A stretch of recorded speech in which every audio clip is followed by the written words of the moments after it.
Hello everyone, welcome to another DailyJim. This is the episode for Tuesday, June 25th, 2024. Today I want to talk about protests and wanting to hear what people are angry about. So today, if you've been following any of the news, there were protests in Kenya.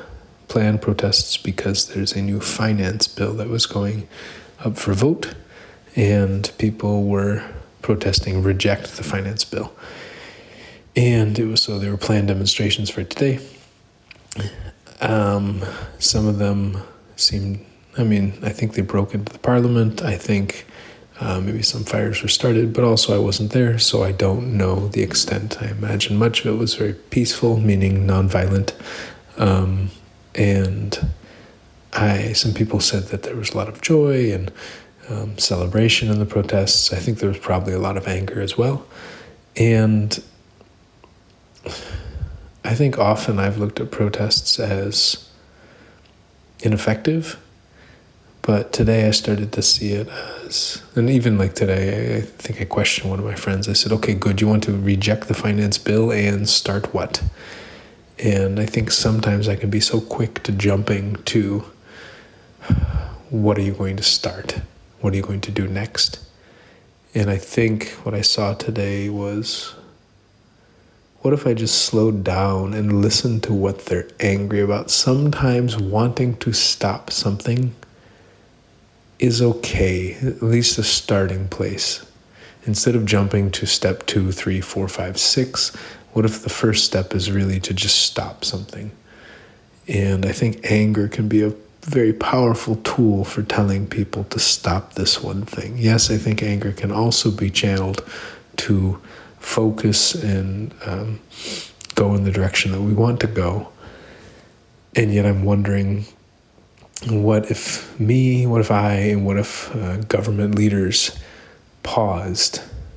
Not just government leaders, but other people as well, paused to see what are people angry about, why are they angry, inquired, why are they angry, what is underneath the anger, what is the greater context to the anger. So for example, why are people angry that they're putting a new tax on motor vehicles? Why are people angry that they're putting tax on sanitary pads? Why are people angry that they were planning to tax, remittances from overseas? Why are people angry?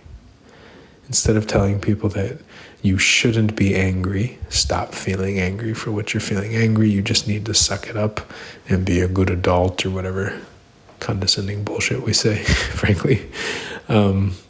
What if we just paused and tried to figure out why they're angry? Because maybe we don't want to be doing the things that they're angry about. Maybe we realize that what we're doing is hurting them, and that wasn't our intention. So, I worry that some of my friends are going to get hurt. I worry that the direction of unheard anger can take.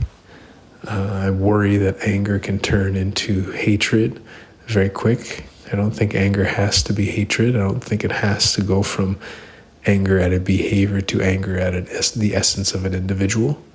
I think if the anger stays focused on the behaviors, then it can really lead to powerful change and actually unity. But even then, I'm trying to say to myself, okay, maybe I get caught up on how I want people to point their anger, instead of understanding why they're pointing the anger the way they are, and to try to dig into the deeper context.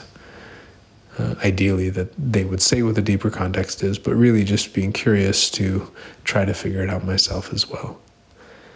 And so this reflection is about the protests, but it's also about anger in general, and how I imagine other people do this, but I can see myself. I sometimes